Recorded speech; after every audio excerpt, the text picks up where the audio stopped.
La fría mañana del miércoles 27 de enero de 1993, un apicultor de nombre Gabriel Aquino González y su suegro José Sala se preparaban para revisar sus colmenas de miel ubicadas en la propiedad de José en un pequeño pueblo español llamado La Romana. El pueblo, que solo tenía alrededor de 2.500 habitantes, estaba rodeado de campos donde se cultivaban viñedos y huertos de almendro. Allí, en una zona rural y montañosa, cerca de una casa vieja y abandonada, estaban las colmenas de Gabriel y José. Durante el invierno sus visitas al colmenar no eran frecuentes, ya que no es bueno abrir las colmenas cuando hace frío, pero los dos habían sentido que era ahora el momento adecuado, ya que hacía más de 2 meses que no visitaban el lugar. Sin embargo, debido a que eran solo las 10 en punto de la mañana y todavía se podía sentir el frío, ambos hombres decidieron esperar a que el sol calentara un poco más antes de empezar su faena. Es así como José aprovechó el tiempo para fumar un cigarrillo, mientras Gabriel paseaba por la Rambla, un profundo barranco de la zona. En el preciso momento que Gabriel se disponía a regresar, algo llamó su atención. Era el reflejo de un reloj en el suelo, medio escondido debajo de los arbustos secos. Lo raro era que daba la impresión de que alguien había colocado las ramas allí a propósito para cubrirlo. Gabriel llamó a José. «Ven a ver lo que hay aquí. ¿Qué piensas de esto?» José llegó al lugar y decidió quitar algunas ramas con una espátula que tenía. Debajo vieron el reloj, al parecer de plata, y para su asombro la muñeca de alguien que todavía lo llevaba puesto. El aterrador espectáculo los hizo olvidar del frío y las colmenas y bajaron rápidamente al pueblo para denunciar su descubrimiento a las autoridades. Por coincidencia, en esos días, 3 adolescentes habían sido reportadas como desaparecidas. Este hallazgo finalmente conmocionó a toda España y cambió la vida de las familias de 3 niñas para siempre. Miriam García Iborra, Antonia Gómez Rodríguez y María Deseada Hernández Folch eran 3 amigas que vivían en el municipio valenciano de Alcázar, un pequeño pueblo cercano a la costa este de España, con una población de poco más de 10.000 habitantes. Miriam y Desiree tenían 14 años, mientras que Antonia era casi exactamente 1 año mayor que las dos. Antonia Gómez Rodríguez nació en Valencia, España, el 25 de mayo de 1977. Según los registros, era la menor de 4 hermanos y recibió el nombre de su abuela. La adolescente compartía habitación con su hermana Luisa y siempre estuvo unida a su hermano mayor Fernando, con quien más que hermano era su cómplice. Le gustaba que la llamen Toñi y cualquier mención de su nombre completo la enfurecía. Antonia era una chica muy tímida, tanto así que sus amigos y familiares siempre la recuerdan muy nerviosa, como si hasta una fuerte ráfaga de viento pudiera asustarla. Sin embargo, también era una chica muy amable y compasiva. Su madre recuerda una vez que Antonia había llegado a casa con un gatito que había encontrado en la calle y ella accedió a que la mascota viviera con ellos.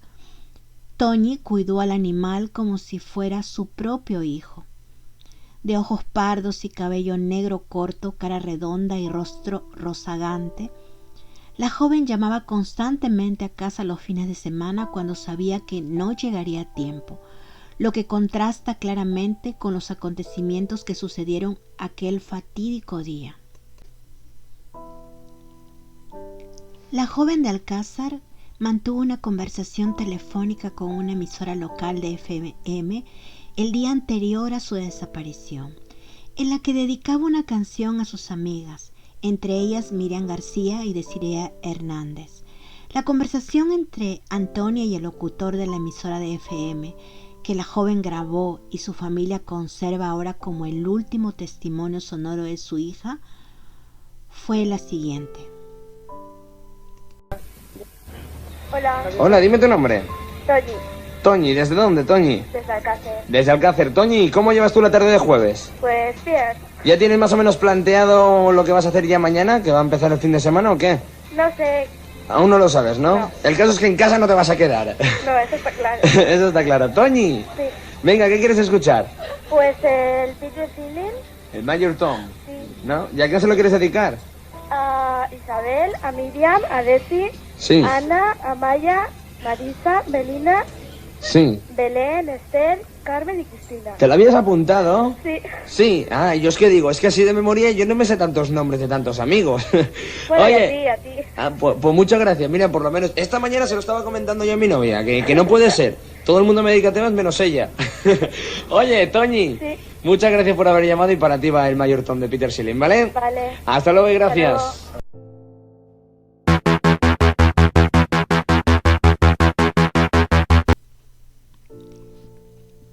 Miriam García Iborra nació en Valencia el 28 de julio de 1978. En el momento de su desaparición tenía tan solo 14 años. Miriam era una bella adolescente y la hija mayor de sus padres. Tenía 2 hermanos pequeños, Fernando y Martín, siendo este último siempre su hermano favorito. De 1,72 m de estatura, cabello castaño claro y los ojos azules, no pasaba desapercibida entre sus compañeros de estudio debido a su belleza. Estudiante de formación profesional en el Centro La Florida de Catarroja, aficionada al ballet, que era su gran pasión. Según su familia y amigos, Miriam era una muchacha reservada, tímida, pero muy alegre y poseía una sensibilidad especial. La adolescente tenía una gran sensibilidad para escribir poesías. Sus amigas más cercanas cuentan que constantemente les leía lo que escribía. Hacía vida social en su pueblo y frecuentaba algunos lugares recreativos, así como las piscinas de Picassent y la entonces existente discoteca Color, a las afueras de Picassent. El día de su desaparición salió de su casa indocumentada y sin dinero. Desiree Hernández Foix era la menor de 2 hermanas. Era una persona amante de la diversión, que disfrutaba de los deportes competitivos y a menudo salía ganadora. También le encantaba patinar por la ciudad y era muy comunicativa. Desiree tenía muy buenas habilidades sociales, pero no sobresalía académicamente, por lo que en 1992 estaba repitiendo el 8º grado. Aquel funesto viernes 13, las 3 jóvenes fueron a casa de su amiga Esther Díez para verla durante un rato, jugar a las cartas y ver una película. Allí permanecieron al menos 1 hora, aunque hay diferentes versiones sobre la hora a la que abandonaron la casa de Esther. Las 4 hacían planes juntas y pertenecían al mismo grupo desde que iniciaron el colegio. Según algunas versiones, las 3 adolescentes dejaron la casa de Esther entre las 8 y las 8:20 de la noche. Tenían planes de salir al pueblo vecino de Picassent a una discoteca llamada Color. Como la distancia entre los 2 pueblos era de pocos kilómetros, Miriam llamó a su padre y le preguntó si podía llevarlas en su auto como lo hacía habitualmente. Esta vez, sin embargo, su padre había regresado enfermo del trabajo y le dijo que no podía llevarlas. Un golpe de la fortuna hizo que aquella noche Esther decidiera no acompañarlas porque estaba enferma y decidió no acudir. Fue la última amiga que vio con vida a las 3 menores. Antonia, Miriam y Desiree no querían desistir de sus planes, por lo que se marcharon de casa de Esther. Esther diría más tarde que las chicas dijeron que iban a la discoteca, pero que no iban a entrar porque no tenían dinero. Por esa razón planeaban pasar el rato afuera en la puerta de la discoteca. Sin nadie que pudiera transportarlas, Antonia, Miriam y Desiree decidieron hacer autostop hasta la discoteca Color. En aquel entonces muchos jóvenes tenían la costumbre de hacer autostop a pesar de que la discoteca ofrecía transporte en autobús para sus clientes. Miriam, Antonia y Desiree fueron recogidas en el último semáforo de Alcázar por Francisco Hervás, de 20 años, y su novia Mariluz, de 19. Sin embargo, la pareja no llevó a las menores hasta su destino porque el auto de Francisco tenía una fuga en el tanque de combustible. Dejaron a las 3 chicas en la gasolinera Mari Picassent, a pocas cuadras de la discoteca. Francisco ni siquiera mencionó más tarde que llevó el auto a un taller después de dejar a las niñas. Luego, su declaración cambiaría y él y su novia recordarían las cosas de manera diferente, incluso en qué tipo de coche habían estado esa noche. Sin embargo, el punto era que no dejó a Antonia, Miriam y Desiree en el club nocturno y las adolescentes tuvieron que caminar el resto del camino. Lo que sucedió después no se sabe con certeza, pero según José Antonio Cano, de 16 años, vio y saludó a Miriam, Antonia y Desiree cuando pasó junto a ellas en la gasolinera. Posteriormente, una mujer de 63 años testificó que había visto a las niñas desde su ventana, subiéndose a un automóvil blanco de 4 puertas que ya estaba ocupado por 4 personas. Si esas chicas eran en realidad Miriam, Antonia y Desiree, esa fue la última vez que las 3 amigas fueron vistas con vida. A las 10 de la noche, las familias de las niñas comenzaron a preocuparse. Era la hora de la cena, pero las chicas no habían regresado. Con el correr de las horas, los padres de Miriam, Desiree y Antonia se llamaron y rápidamente se enteraron de que ninguna de las niñas había regresado a casa. Finalmente, el padre de Miriam, Fernando García, salió a buscar a las niñas desaparecidas. Fue al club nocturno Color, pero nadie había visto a las menores. Desesperado, Fernando se detuvo en el cuartel de la policía para denunciar la desaparición de su menor hija. No obstante, los policías le dijeron que probablemente solo se trataba de un caso de adolescentes que se retrasaron en volver a casa y que no podía hacer el informe antes de que hubieran pasado las 24 horas requeridas para presentar la denuncia. Después de pasar una noche en agonía, el 14 de noviembre de 1992, a las 9:40 de la mañana, Fernando y las madres de Tony y Desiree acudieron al puesto de la Guardia Civil de Picassent para denunciar la desaparición de sus hijas. Para ese momento, las autoridades también estaban preocupados. Las 3 menores se habían ido con la ropa puesta y sin dinero. No tenía mucho sentido que hubieran desaparecido voluntariamente. Así que la búsqueda de las menores se inició de manera inmediata. La policía centró sus investigaciones en primer lugar en los amigos de las chicas desaparecidas y en los clientes habituales de la discoteca. Inmediatamente se llegó a la conclusión de que las adolescentes no llegaron nunca a la discoteca. Se interrogó a los delincuentes locales y a los que habían sido liberados de prisión en el momento de las desapariciones, pero no se encontró nada. Miles de volantes de personas desaparecidas se repartieron por toda la Comunidad Valenciana, y cuando los medios recogieron la historia, cientos de personas de todo el país afirmaron haber visto a las 3 jóvenes. El ministro del Interior de España, José Luis Corcuera, creó un grupo de trabajo con la esperanza de una investigación más eficiente. La sede de este grupo se estableció en Valencia, la ciudad más grande cercana tanto a Alcázar como a Picassent.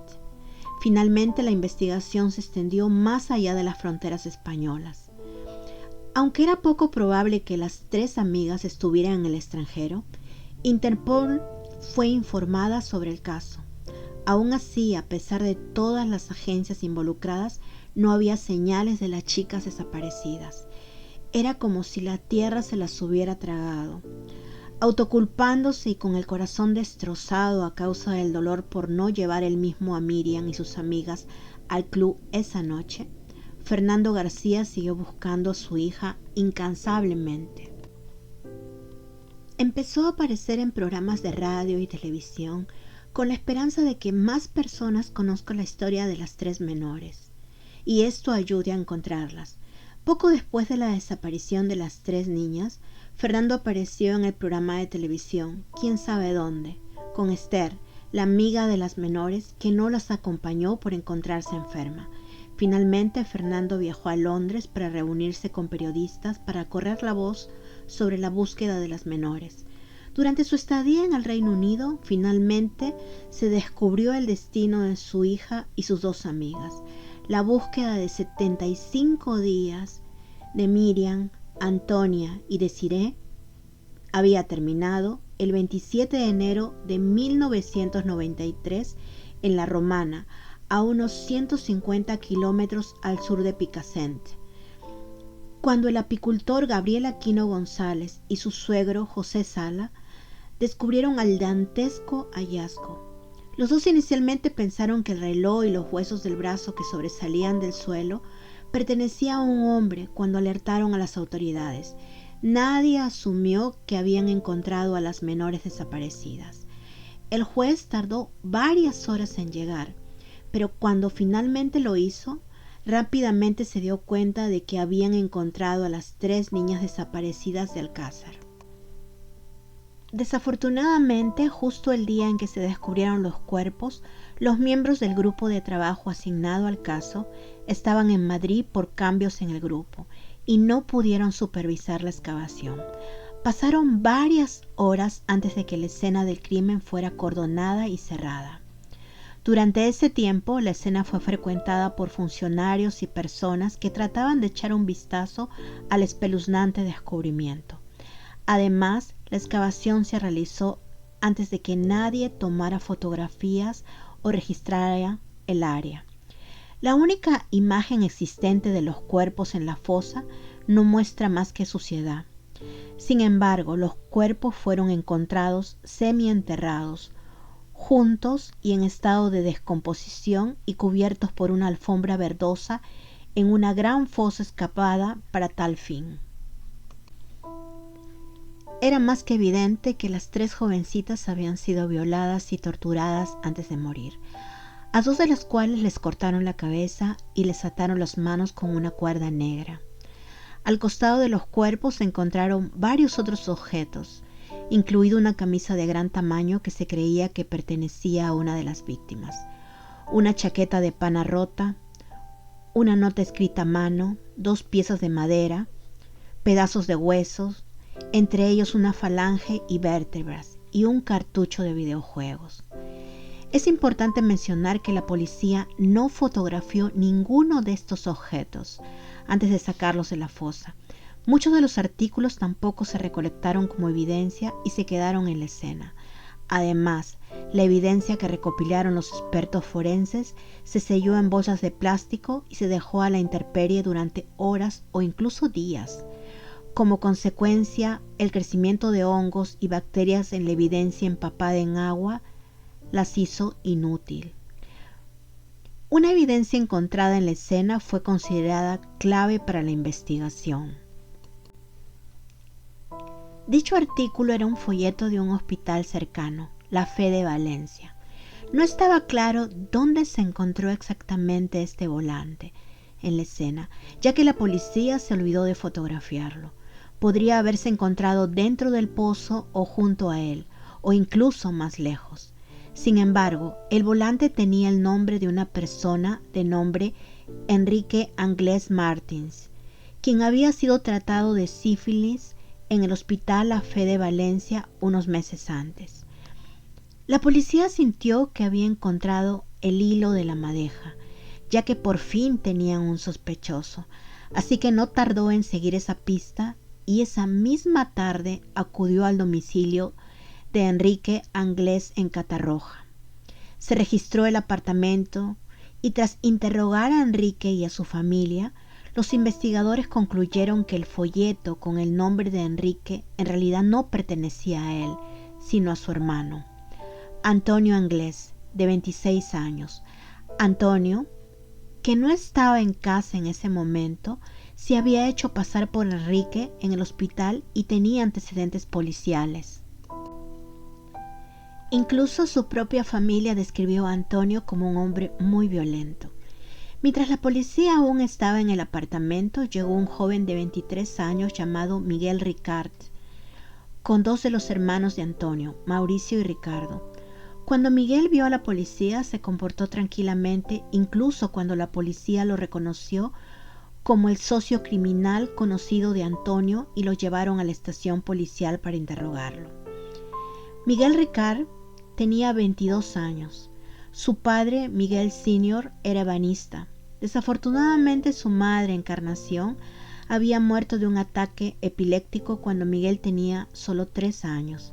Debido a la muerte de su madre, el padre de Miguel lo envió al Colegio San Juan Bautista para niños huérfanos en Valencia. Al concluir sus estudios, recibió una beca para estudiar en la Universidad Laboral de Cheste. No obstante, el comportamiento de Miguel comenzó a ir por mal camino, debido, entre otras cosas, a las malas compañías. Por esta razón fue enviado de regreso a una escuela pública en Catarroja. La relación de Miguel con su padre nunca fue fácil. Según Miguel, su padre era un borracho que abusaba de él. Esto finalmente llevó a Miguel a huir de casa, solo para regresar un par de días después. Debido a su personalidad y a los problemas de Miguel en su hogar, experimentó con drogas a muy temprana edad. A los 16 años, Miguel abandonó la escuela y se fue a trabajar al campo, manteniendo así a su padre, que estaba desempleado. Durante este tiempo, Miguel comenzó a visitar las discotecas locales y a consumir alcohol y ocasionalmente drogas. Un par de años después, Miguel se mudó con su novia. Finalmente, la novia quedó embarazada y dio a luz a la única hija de la pareja. A los 20 años, Miguel se unió al ejército español. Pasó 18 meses en Málaga antes de regresar a casa, donde su estilo de vida terminó por destruir su relación con su novia. Es así como Miguel toma la decisión de irse a vivir con su amigo y habitual traficante de drogas, Antonio Anglés. Antonio nació en Brasil en 1966. Formaba parte de una familia numerosa, ya que sus padres, Enrique Anglés y Neusa Martins, tuvieron 9 hijos en total. Cuando Antonio tenía solo 2 años, su familia se mudó de Brasil a España. La vida en la casa de los Anglés era muy difícil. Enrique, el padre, era alcohólico y había sido hospitalizado debido a una cirrosis hepática a principios de la década de los 90. La madre de Antonio, Neusa, estaba atrapada en un matrimonio infeliz y había sido abusada durante mucho tiempo, tanto por su esposo como por sus propios hijos, incluido Antonio. Para colmo, además de abusar de los miembros de su familia, Antonio también les robaba para mantener su adicción a las drogas. Cuando Miguel se mudó a la casa de los Anglés, los dos comenzaron a cometer delitos menores que resultaron en que Antonio entrara y saliera de prisión a principios de los 90. A pesar de esto, Miguel siguió viviendo en la casa de esta particular familia. Durante la entrevista o declaración voluntaria que comenzó alrededor de la medianoche, Miguel les dijo a los investigadores que había estado en prisión en diciembre cuando desaparecieron Miriam, Antonia y Desiree. También mencionó su coche, un Opel Corsa blanco. Este automóvil es similar a la descripción de un vehículo en el que un testigo había visto subir a las niñas la noche de su desaparición. Mientras lo presionaban por el auto, Miguel dijo que a veces se lo había prestado a su amigo Antonio Anglés, lo cual es cuestionable, ya que Antonio no tenía licencia de conducir y hasta donde sabemos no sabía conducir. Miguel continuó diciendo que no había visto a Antonio en meses anteriores, ni había estado en contacto con él, por lo que no sabía dónde estaba. Sin embargo, admitió que Antonio era un hombre agresivo con algunos problemas de salud mental. Al mismo tiempo, Miguel resaltó la inocencia del hermano de Antonio, Enrique Anglés, diciendo que el joven no podría hacerle daño ni a una mosca. Las autoridades consideraron muy improbable la información de Miguel de que no había visto a Antonio en absoluto o que ni siquiera había estado en contacto con él, ya que los dos hombres habían sido amigos durante más de una década y Miguel había estado viviendo en la casa familiar.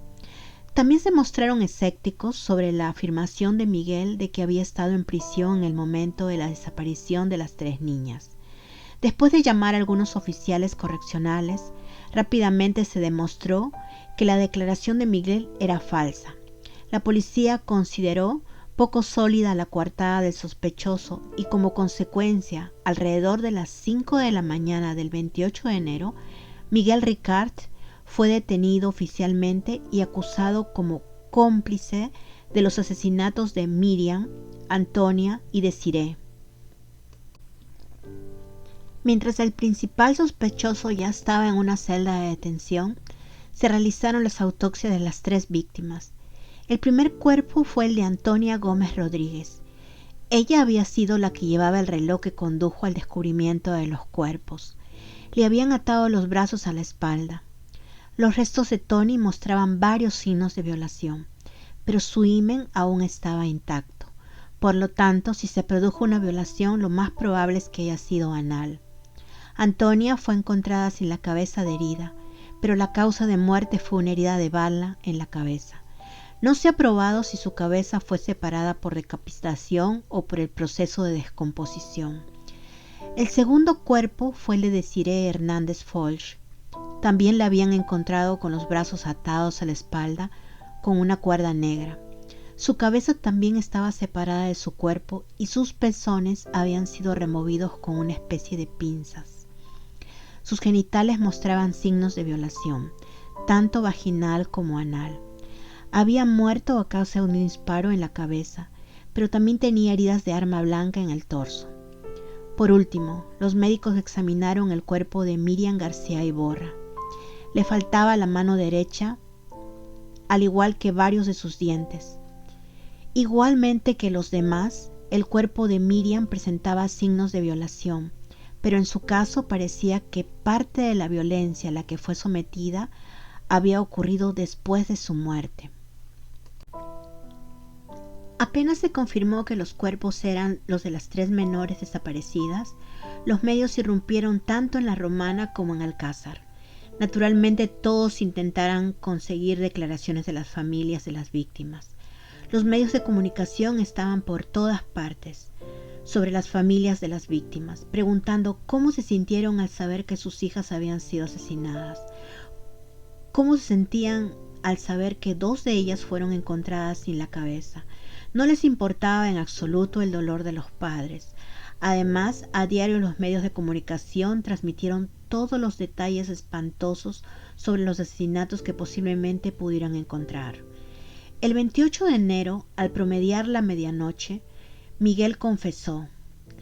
Miguel contó a los investigadores cómo él y Antonio Anglés se habían llevado a las niñas que habían estado haciendo autostop.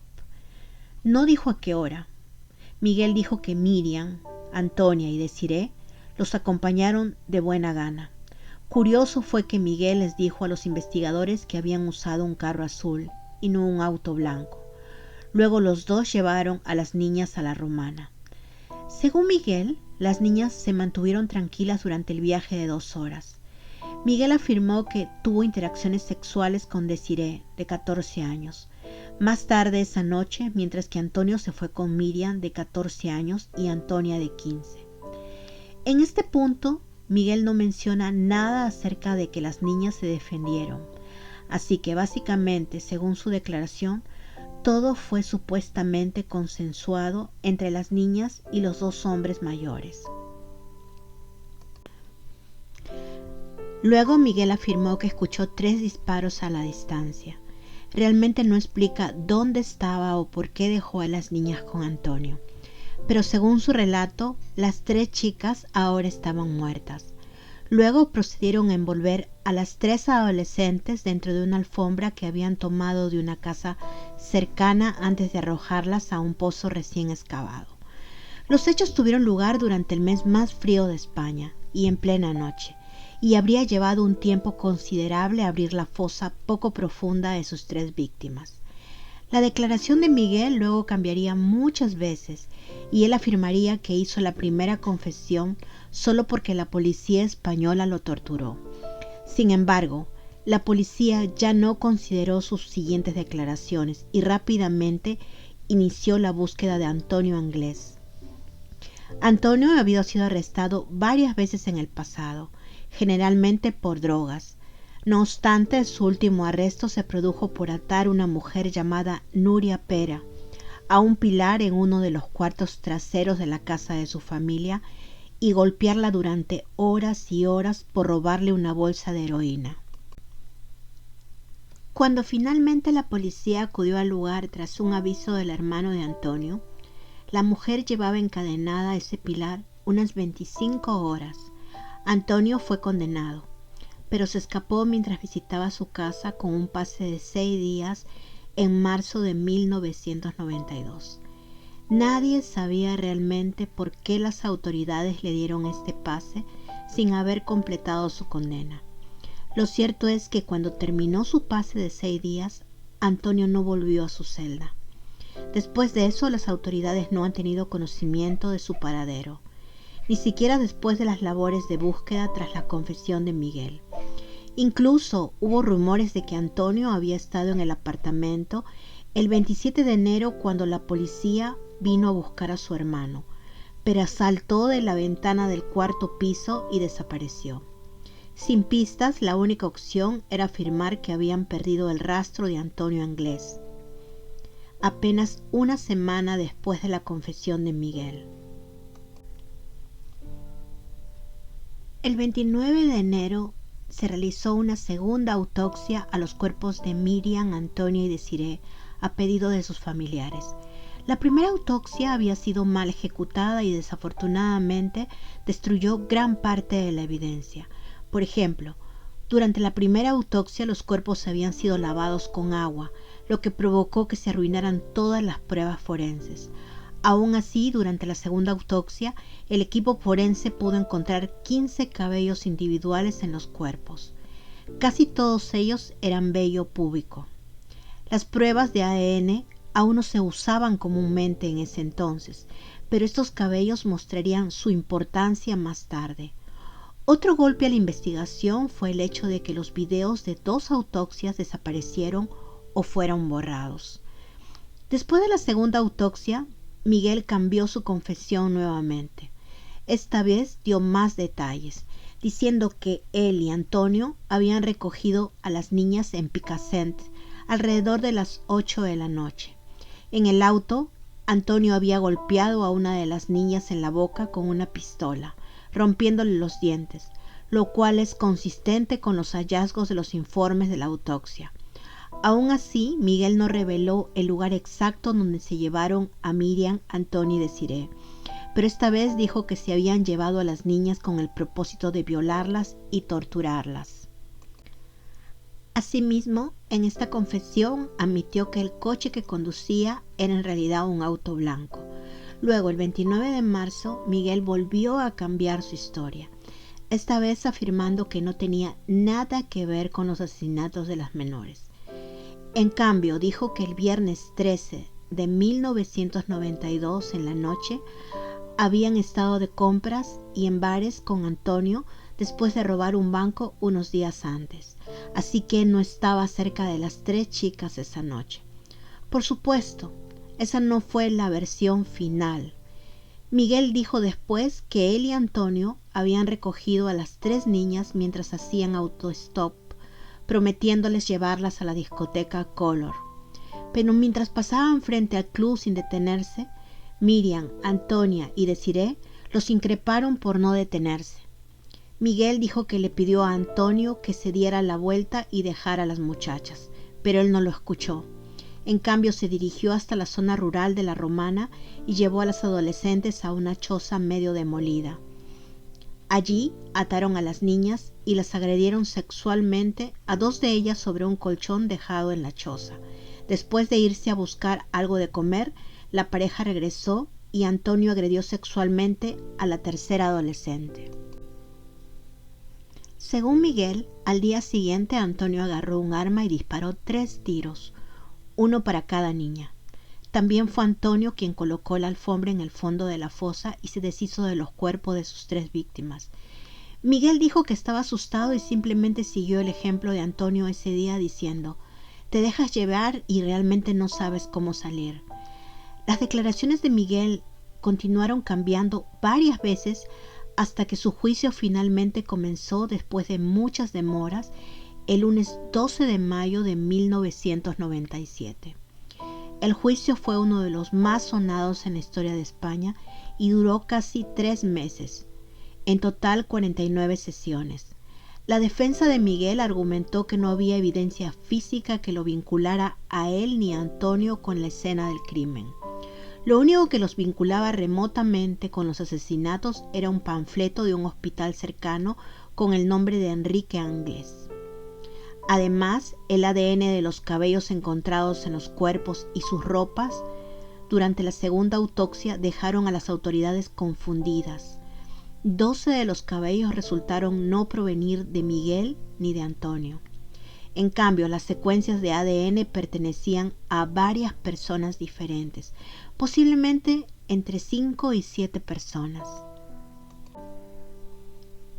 Los 3 cabellos restantes estaban dañados y no se pudieron analizar, así que no había pruebas de ADN que vincularan a Miguel o a Antonio con los crímenes. También había una gran pregunta sin respuesta. ¿Por qué? ¿Cuál fue la razón detrás del espantoso crimen? Según muchos de los amigos y familiares de Antonio, este era homosexual, por lo que el fiscal no utilizó el placer como motivo. En cambio, dijeron que Antonio odiaba a las mujeres y Miguel lo acompañó por miedo. Después de todo, Antonio había abusado de su propia madre y había secuestrado y golpeado a una mujer antes. Sin embargo, como Antonio no estaba allí para dar su versión de los hechos y las confesiones de Miguel cambiaron varias veces, solo quedaba imaginar qué sucedió realmente. Miguel Ricart fue condenado a 170 años de prisión el viernes 5 de septiembre de 1997 por el secuestro, violación y asesinato de las 3 jóvenes. Sin embargo, Antonio Anglés fue y sigue siendo hasta el día de hoy considerado el principal culpable del crimen, pero desafortunadamente no ha sido visto por las autoridades españolas desde marzo de 1992. Supuestamente Antonio fue visto en el área de Catarroja por varias personas durante el periodo de un mes después del descubrimiento de los cuerpos. Primero por un taxista que lo llevó al lugar y luego por un peluquero, quien informó que Antonio se estaba tiñendo el cabello de rubio a un color más natural. Según los informes, también trató de conseguir una habitación en un albergue llamado Boluda, pero el propietario reconoció su rostro. Después de todo, Antonio era una de las personas más buscadas de todo el país. Pero cuando llegó la policía, Antonio ya no estaba. Más tarde, según los informes, Antonio fue visto por varios camioneros diferentes en Valencia, quienes le dijeron a las autoridades que Antonio, que generalmente se veía limpio y con el cabello y la barba muy recortados, ahora se veía desordenado y tenía una barba de varias semanas. También fue visto en Valencia poco después de los asesinatos, antes de ser visto en Cuenca. Ese fue el último lugar en España donde se vio a Antonio antes de ser visto posteriormente en Lisboa, Portugal, en marzo de 1993. Innumerables teorías sobre su paradero después de eso han surgido a lo largo de los años. La primera es que abordó el barco City of Plymouth como polizón antes de saltar por la borda cuando fue descubierto cerca de la costa de Irlanda. Otros dicen que fue arrojado al mar por la tripulación del carguero. Cualquiera sea el caso, nunca más se volvió a ver a Antonio. Otra teoría era que Antonio escapó a Brasil a través de Portugal. Este rumor provino de un drogadicto portugués, Joaquín Carvalho, quien supuestamente alojó a Antonio durante un par de semanas. Los 2 hombres habían sido amigos durante mucho tiempo, pero parecía que ahora Antonio se aprovechó de la simpatía de Joaquín y le robó el pasaporte antes de volver a desaparecer. Como Antonio nació en Sao Paulo, tenía doble nacionalidad y muchos pensaron que trató de encontrar un barco que lo llevara a Brasil, pero todo son especulaciones y la historia de Antonio Anglés se ha convertido hoy en día en un mito. ¿Cómo pudo un hombre huir, principalmente a pie, y desaparecer cuando todo el país de España lo perseguía? Las autoridades pensaron que tal vez la búsqueda de Antonio finalmente había llegado a su fin cuando unos pescadores encontraron un cráneo humano en el mar frente a Baltimore, Irlanda. El cráneo se llevó a examinar a la Universidad College Cork, donde fue examinado exhaustivamente y se determinó que era el cráneo de un hombre de entre 20 y 40 años.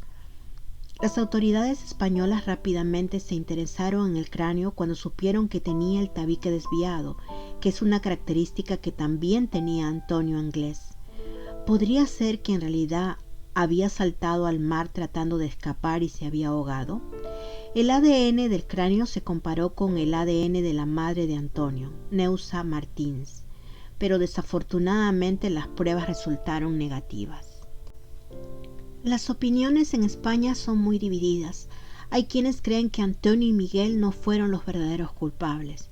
El padre de Miriam, Fernando García, duda de la versión oficial de los hechos y llama a los dos hombres peones.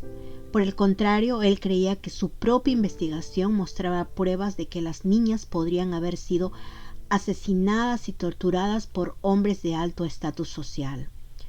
Una de las teorías incluso mencionó la posibilidad de que las niñas fueran capturadas y filmadas para una película de contenido sangriento. Sin embargo, no hay evidencia que respalde estas afirmaciones. Por otra parte, Fernando asistió a un programa de televisión llamado Esta noche cruzamos el Mississippi. Lo acompañaba el periodista Juan Ignacio Blanco. En estos dos programas, Fernando y el periodista expusieron una teoría de la conspiración en la que argumentaban que personas de altos niveles en la política y la sociedad española formaban una red de pedofilia y que las niñas Alcázar habían sido víctimas de este grupo. Según su teoría, Miguel Ricard y Antonio Anglés no habían sido más que chivos expiatorios. Aún así, ni Fernando ni el periodista pudieron aportar pruebas que acreditaran la existencia del llamado Clan La Moraleja o red de pedofilia formada por personas de la alta sociedad española. Como consecuencia, Fernando fue finalmente condenado a pagar una indemnización de 270.000 euros para evitar ir a la cárcel por calumniar en un programa de televisión a autoridades involucradas en la investigación del caso Alcázar. Sorprendentemente, Miguel Ricard fue liberado después de pasar tan solo 20 años de prisión el 29 de noviembre del 2013, luego de que se revocara la doctrina Parot. Como España es parte de la Unión Europea, el país tiene que seguir las leyes y normas sobre las penas de prisión establecidas por la Unión Europea, lo que significó que durante mucho tiempo la duración máxima de una pena de prisión en España fue de 30 años. Al mismo tiempo, España se reservó el derecho de mantener tras las rejas a los delincuentes violentos durante todo su mandato. Para Miguel, esto hubiera significado que iba a morir en prisión. Sin embargo, en octubre del 2013, después de que una presa de miembro de la organización separatista vasca apelara al Tribunal Europeo de Derechos Humanos por su condena de 3.000 años, la doctrina Parot fue revocada. Como resultado, el Estado español se vio obligado a pagar una indemnización de 30.000 euros y tuvo que seguir la sentencia del Tribunal Europeo en todos los demás casos penales. Como resultado, Miguel fue liberado después de pasar solo 20 años de su condena de 170 años en prisión. Posteriormente a su liberación, Miguel solo ha concedido una breve entrevista, en la cual afirmó que era inocente de matar a las 3 niñas y que la fiscalía lo había incriminado injustamente. Después de eso, Miguel ha estado viviendo una vida tranquila, tratando de tener un nuevo comienzo, lo cual es difícil ya que todo el mundo en España sabía de él y ha sido reconocido en todas partes. fue visto oficialmente por última vez en Madrid, en un control policial de rutina en enero de 2021. Por su parte, Antonio Anglès todavía aparece en el sitio web de Interpol como uno de los fugitivos más buscados del mundo.